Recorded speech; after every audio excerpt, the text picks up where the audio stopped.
네, 먼저 저희 조원은 일제학번 유아교육과 조인, 18학번 중어중문학과 박채원, 18학번 중어중문학과 최효정, 18학번 중어중문학과 박다현이고요. 발표는 작가 소개, 등장인물, 줄거리, 내용 분석, 감상평 순으로 하도록 하겠습니다. 먼저 작가 소개입니다. 작가인 김영하는 1968년 11월 11일 경북 고령 출생으로 1995년 개간 리뷰에 거울에 대한 명상을 발표하며 작품 활동을 시작했습니다.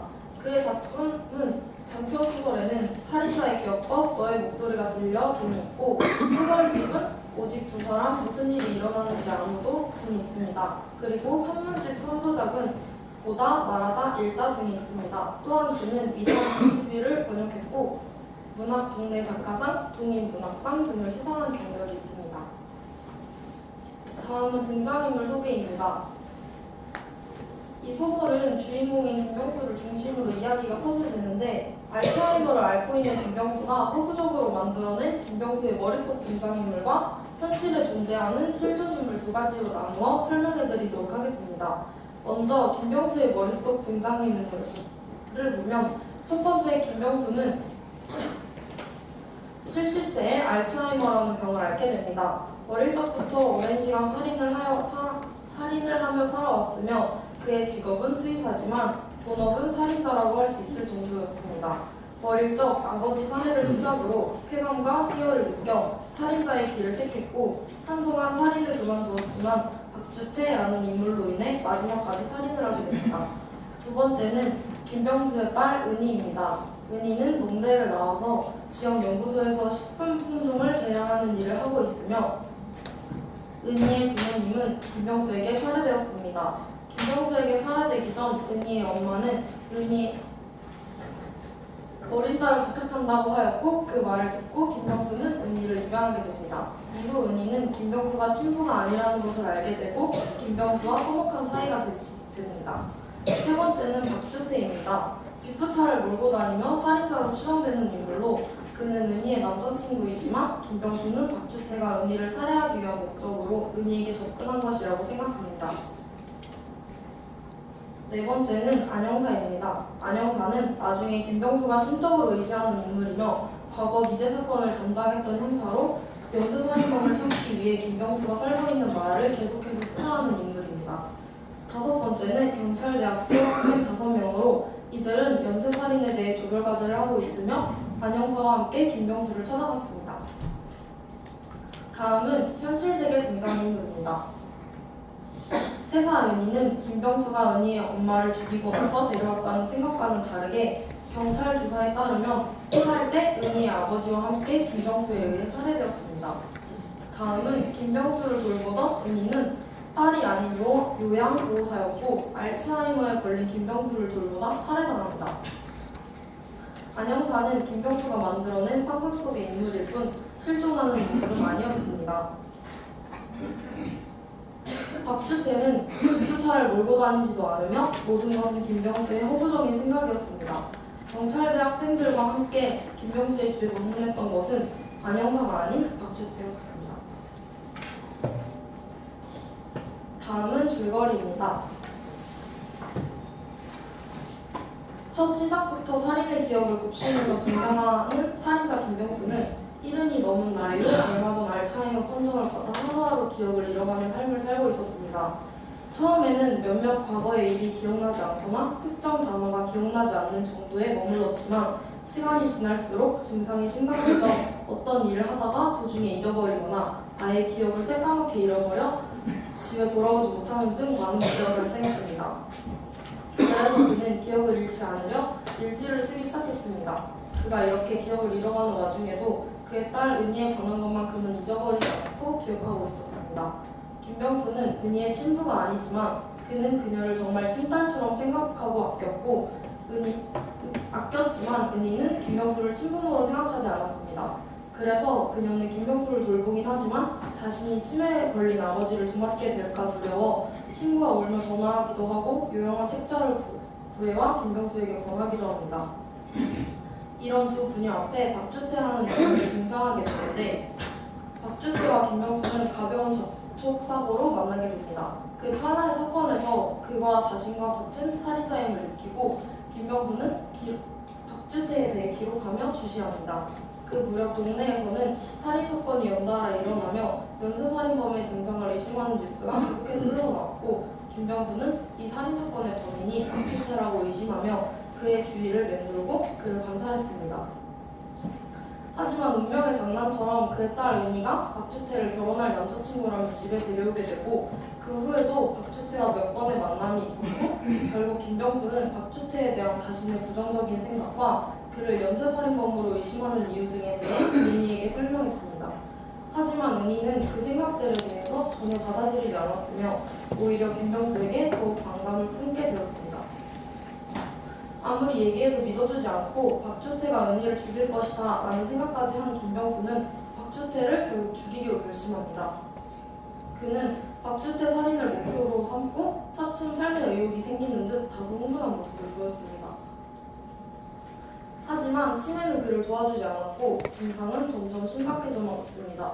그러던 어느 날 은희의 목에서 목 졸린 자국을 발견하게 되고 은희는 울며 김병수에게 당신이 날 죽이려 했다고 말합니다. 은희에 대한 것만큼은 기억을 잃지 않겠다고 자부했던 김병수였지만 결국 큰 충격에 빠지게 됩니다. 자신의 치매 증상이 악화된 것을 뼈저리게 느낀 그는 녹음기를 구매해 목에 걸고 수시로 녹음을 하면서 기억을 잃지 않으려고 노력합니다. 이런 김병수 앞에 새롭게 안형사와 경찰대 학생들이 등장합니다. 경찰대 학생들은 장기 미제 사건들을 가져와 그것들을 연쇄살인으로 보고 조사하고 있다며 그 사건의 주인공인 김병수 앞에서 신나게 말합니다. 안 형사는 과거 미제 사건들을 맡았던 형사로 지금 공소시효는 모두 끝났지만 피해자를 생각해서라도 범인을 꼭 찾아내고 싶다고 이야기합니다. 공교롭게도 그 많은 미제 사건의 진범은 모두 김병수였고 경찰대생들이 다녀간 후에도 안 형사는 계속해서 김병수의 곁을 맴돌았습니다. 박주태 살인에 있어 안 형사라는 또 하나의 걸림돌이 생긴 김병수였지만 굴하지 않고 계속 박주태를 죽일 계획을 세워나갑니다. 그는 살인이 멈춘 25년의 시간을 진부하다고 표현하며 다시 돌아가고 싶어합니다. 그리고 은희의 외박이 있던 날 자고 일어나니 은희는 집에 없었고 김병수의 몸은 흙투성이에 여기저기 상처도 남아있었습니다. 혹시 자신이 기억을 잃은 사이에 박주태를 죽인 것이 아닐까 하는 생각에 그는 덜미가 잡히지 않도록 모든 증거를 없앴습니다. 가벼운 마음으로 산책을 하고 돌아온 그의 앞에 누구의 개인지 확실하지 않은 구렁이가 여자의 손을 물고 나타났습니다. 손을 보고 혼란에 빠진 김병수는 박주태가 은희를 죽였을 것으로 생각해 곧장 차를 몰고 박주태의 집으로 향했습니다. 하지만 알츠하이머에 걸린 그의 증상은 그의 모든 것을 방해했고 기억을 잃은 그가 정신을 차렸을 때는 도로 위에 있는 차 안이었습니다. 경찰차의 도움을 받아 집으로 돌아온 그는 밀려오는 갈증에 냉장고를 열었지만 냉장고 속 까만 비닐봉지 위로 나와있는 여자의 손은 은희의 것이라고 확신하게 충분했고 박주태가 벌인 살인이라고 판단한 김병수는 경찰에 딸이 살해되었다고 범인을 알고 있다고 신고합니다. 경찰들이 도착해 범인이 누구냐 묻는 말에 그는 당당히 박주태라 대답합니다. 하지만 경찰들 속에서 박주태가 등장하게 되고 계속해서 밝혀지는 사실들은 김병수를 쉬지 않고 혼란 속으로 밀어넣었습니다. 살해당한 은희는 김병수의 딸이 아닌 요양보호사였고 안 형사라는 인물은 애초에 존재하지도 않았고 박주태는 경찰이었습니다. 김병수의 집 앞마당에서는 어린아이의 벽돌이 나왔고 대나무 숲을 파보라던 김병수의 말에 파헤친 대나무 숲은 그야말로 공동묘지였습니다. 그의 모든 범행이 밝혀지고 그는 오랜 시간 조사를 받았지만 그의 기억은 매일매일 사라져갔고 시간이 지날수록 아무것도 기억하지 못했습니다. 결국 그는 감옥인지 병원인지 모를 곳에서 축복일지 불행일지 모르는 치매를 가지고 계속 살아가게 되었습니다. 다음은 내용 분석입니다. 저희는 책 구절, 단어 분석, 서술 방식 분석 이 세 가지로 나눴는데요. 먼저 책 구절 분석은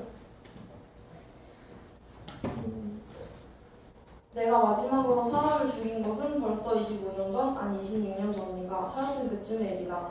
그때까지 나를 추동하던 힘은 사람들이 흔히 생각하는 살인의 충동, 변태 성욕 따위가 아니었다. 아쉬움이었다. 더 완벽한 쾌감이 가능하리라는 희망. 희생자를 묻을 때마다 나는 되뇌곤 했다. 이 부분은 책의 처음 시작에 나오는 구절로 이른의 나이에 있는 주인공 김병수가 과거에 살인을 저질렀고 살인을 그만둔 지 25년 정도 되었음을 알려줍니다. 그리고 그가 계속해서 살인을 하게 만드는 것이 충동이나 변태적인 성욕이 아닌 더 완벽한 쾌감을 가질 수 있다는 희망 때문이었음을 보여줍니다. 더 완벽한 쾌감을 위해서 계속해서 살인을 저질렀다는 것은 김병수의 생각이 일반인과 다른 사이코패스적인 성향을 가지고 있었음을 짐작하게 만듭니다. 그리고 이제 다음 부분은 검사를 마치고 의사를 만났다. 표정이 밝지 않았다. 해마가 위축돼 있습니다. 의사는 뇌를 찍은 MRI 사진을 가리키며 말했다.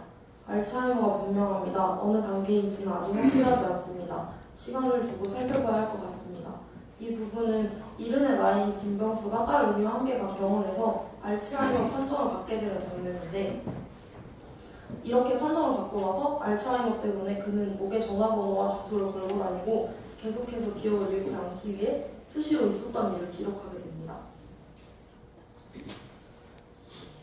나는 AB형인데 은희는 모른다. 부모 자식 관계는 나올 수 없는 혈액형이다. 내가 어떻게 아빠의 딸이에요? 나는 가능하면 진실을 말하려고 노력하는 편이다. 내가 입양을 했다.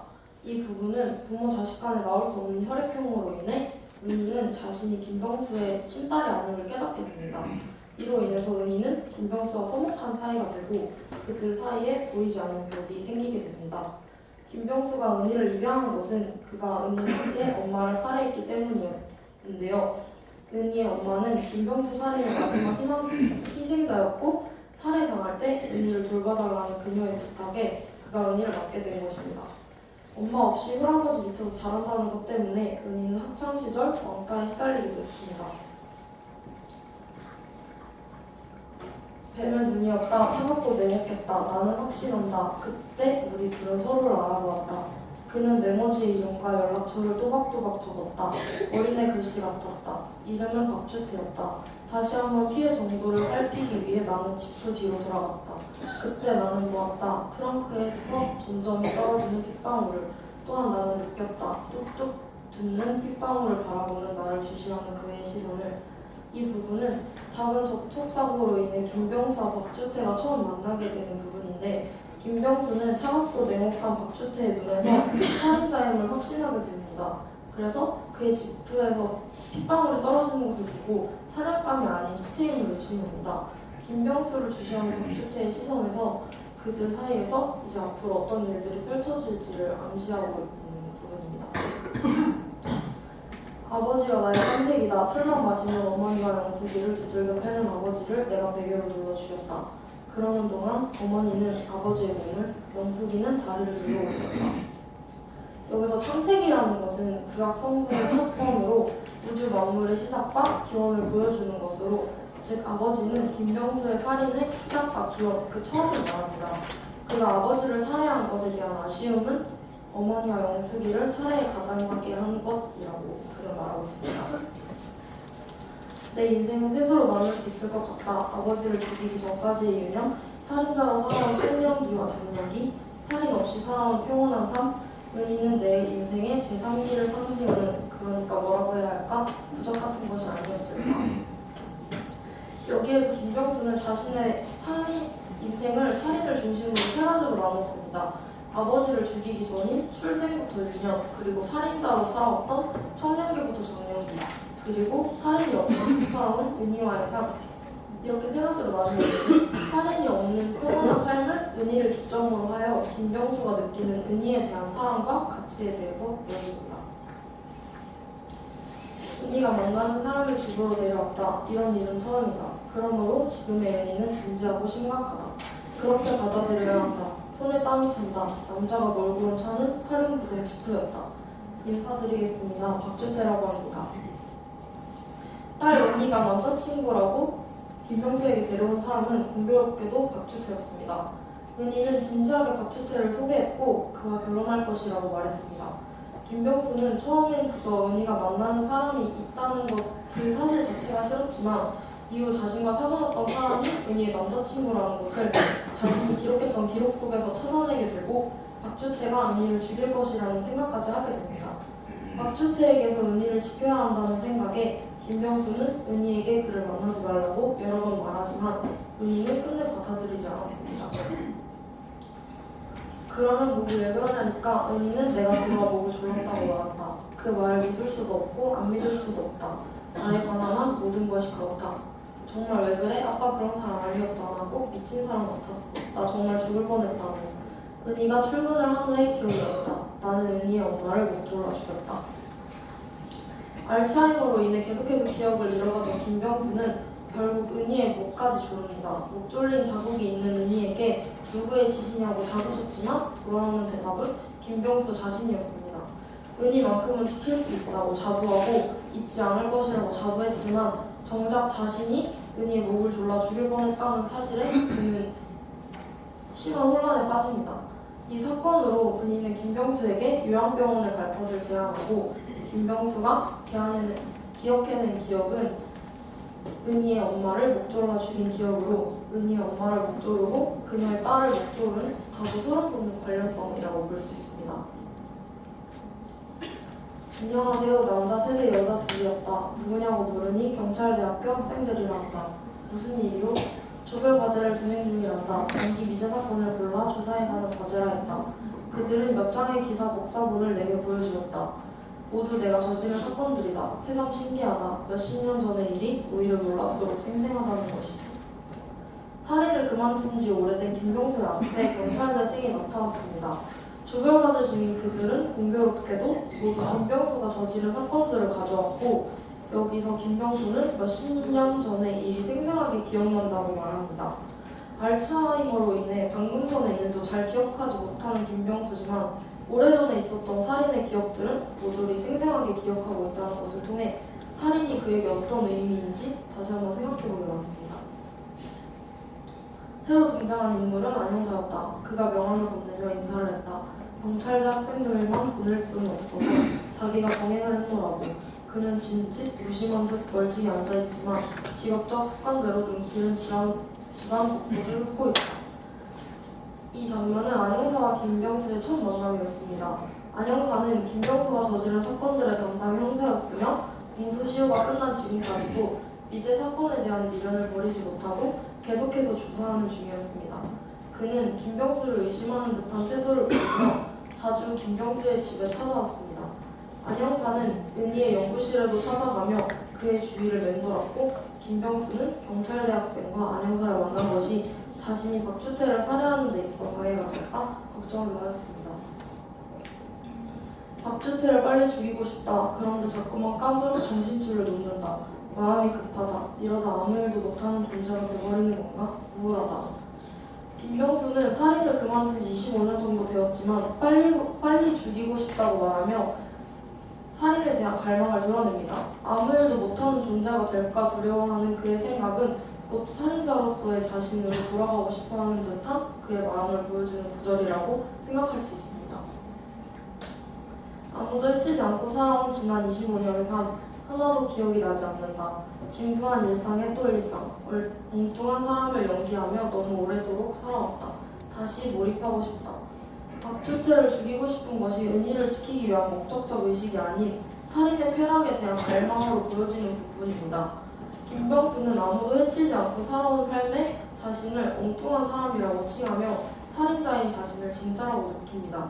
다시 몰입하고 싶다라고 말하며 살인에 대한 갈망을 직설적으로 드러냅니다.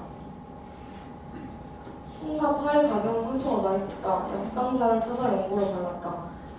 방바닥이 버석버석한 것이 모래도 밟았다. 간밤에 무슨 일이 있었던 걸까? 전혀 기억이 나지 않는다. 녹음기를 틀어봐도 아무것도 녹음돼 있지 않다. 분명 어딘가를 나갔다 왔으나 녹음기를 챙겨가지 않았던 모양이다.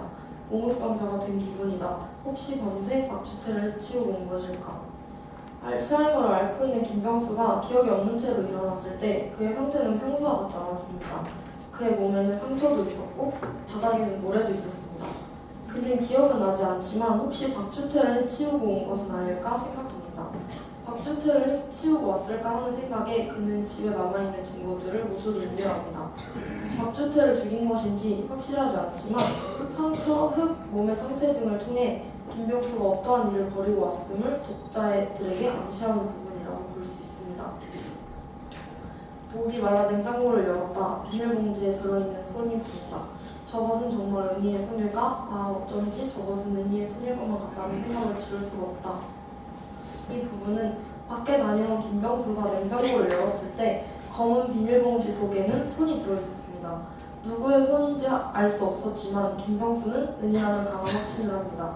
이때는 은희의 외박이 계속되고 있었고 아버지인 김병수의 확신으로 손이 은희 것임을 잠정적으로 확정하게 됩니다. 김병수는 은희의 손을 냉장고에 넣어둔 것이 박주태의 짓이라고 생각하며 경찰에 범인을 알고 있다라고 신고합니다. 본인이 누군데요? 알고 계십니까? 박주태라는 분이요. 이 일대에서 사냥을 다니는 부동산 업자인데 경찰들이 피식거리며 웃는 소리가 들렸다. 그들 뒤에서 한 남자가 불쑥 앞으로 나섰다. 저 말씀이십니까? 박주태였다.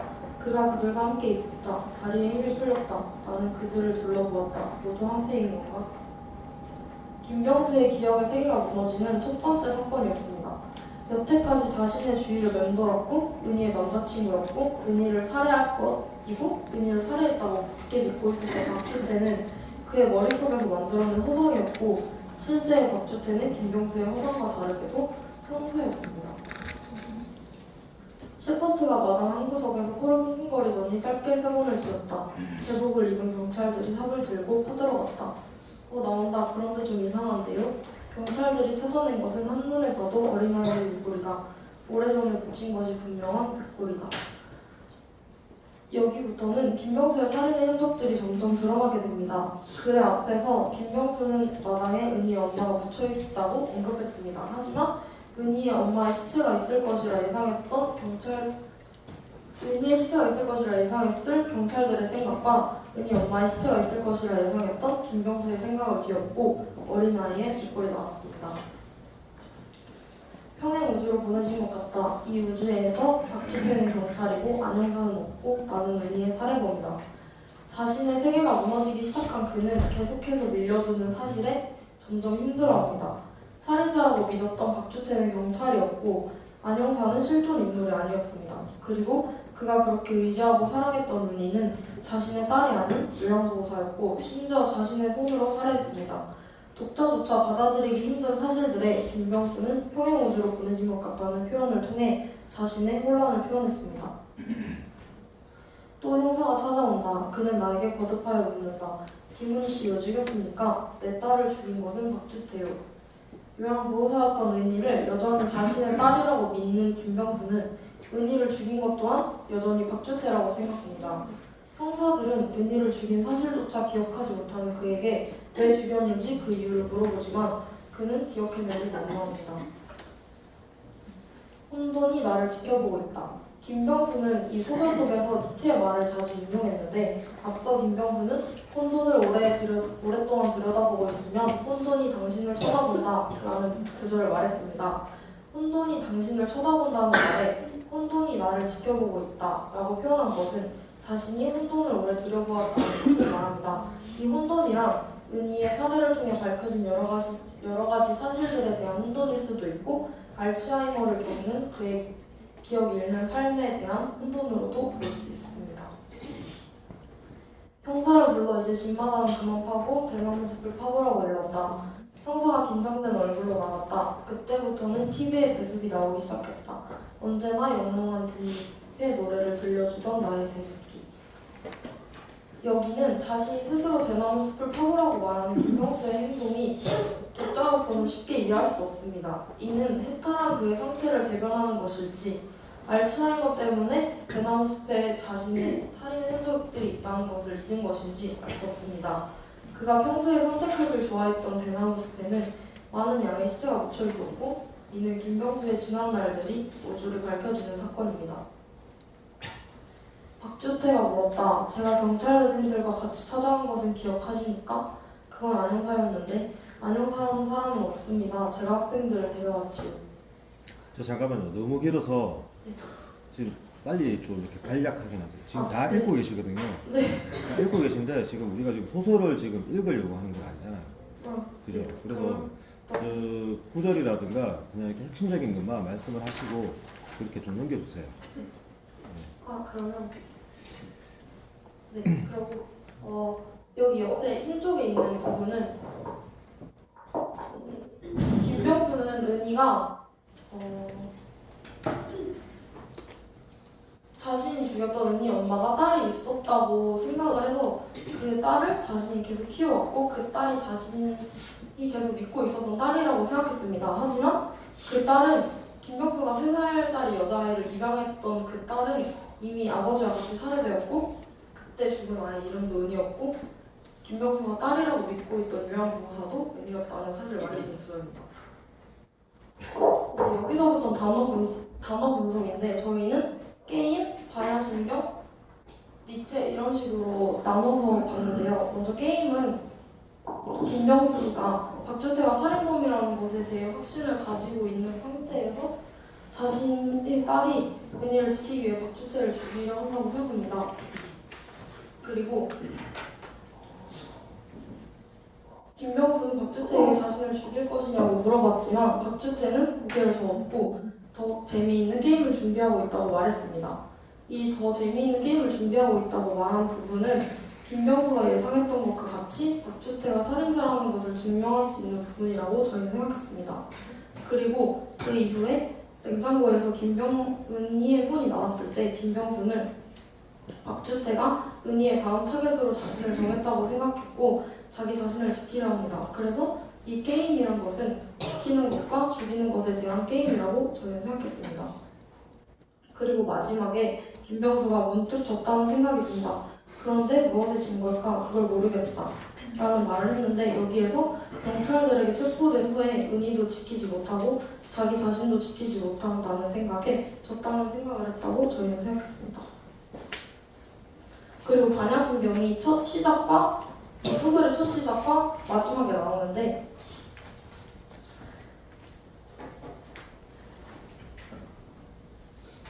저희는 여기에 대해서 반야신경을 읽음으로써 생각을 정리하고 자신의 심신의 안정을 취하는 데 사용되었다고 생각했지만 마지막에 가서는 평소에 생각 없이 외우던 반야신경을 침대 위에서 읊조리는데 그것은 김병수가 여태까지 생각했던 모든 것이 허상이었고 그 허상들을 현실인 것처럼 생각했던 것에 대한 허무함을 느낀다고 봅니다.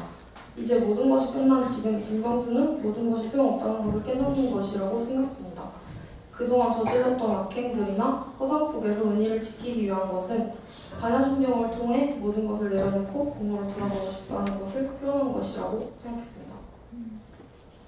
그리고 김병수가 소설 속에서 니체의 말을 많이 인용했는데 저희는 니체가 말한 것과 같이 이 소설 또한 그럴 것이라고 보았습니다.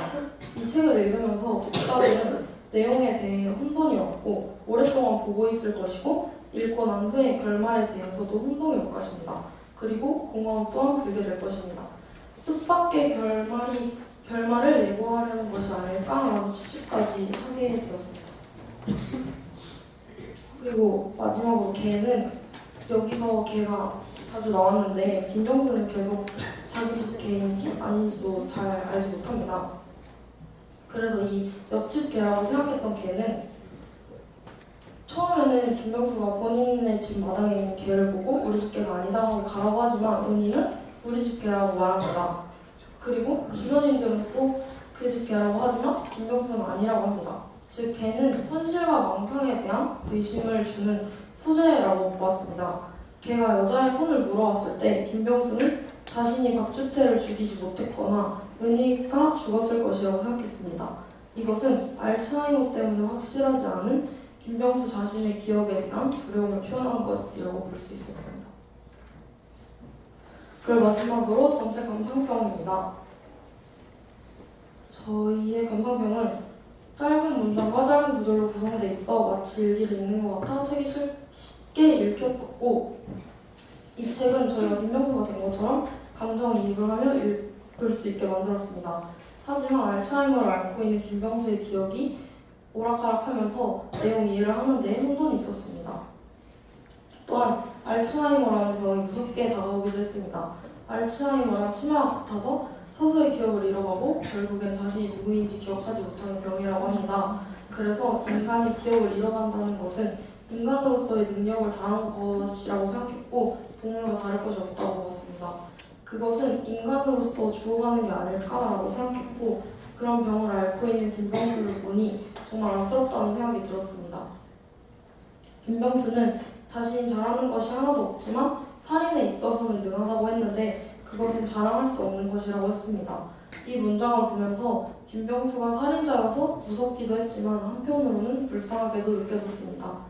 김병수는 자라오면서 누구에게도 칭찬받지 못하고 자신의 꿈을 키워나가지 못하며 그 누구도 그를 인정해주지 않았습니다. 그런 김병수는 첫 살인을 계기로 아무에게도 들키지 않았다는 것에 자기 자신을 칭찬하며 자신이 가장 잘하는 일은 살인이라고 생각해왔습니다. 이 책에서 인간은 시간이라는 감옥에 갇힌 죄수다라는 문장이 나오는데 이것은 저희가 가장 인상 깊게 읽었던 문장이었습니다. 인간은 시간에 의해 움직이고 시간에 지배당하며 살지만 저자 3이다. 또한 저자는 무서운 건 악이 아니고 시간이라고 하였습니다. 즉 살인은 그만두려는 의지만 있으면 그만둘 수 있지만 시간은 멈출 수 없으니 그렇게 말한 것이 아닐까 하는 생각을 했습니다.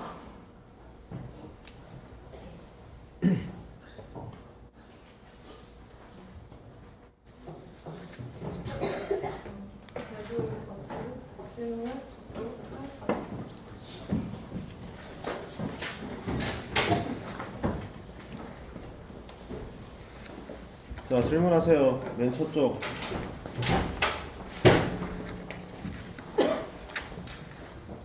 피에로를 집 발표하신 분들 질문하세요.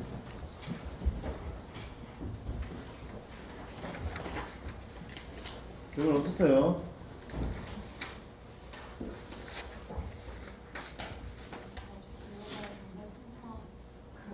예?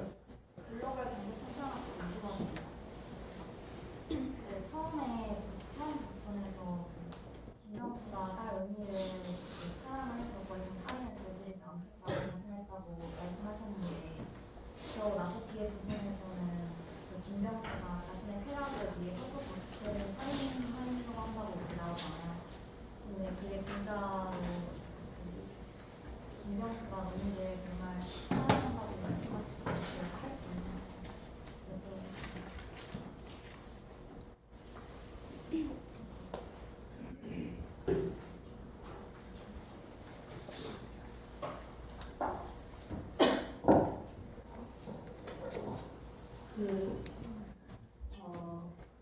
김병수가 처음 장난치면서 계속 살인을 했는데 은희를 키운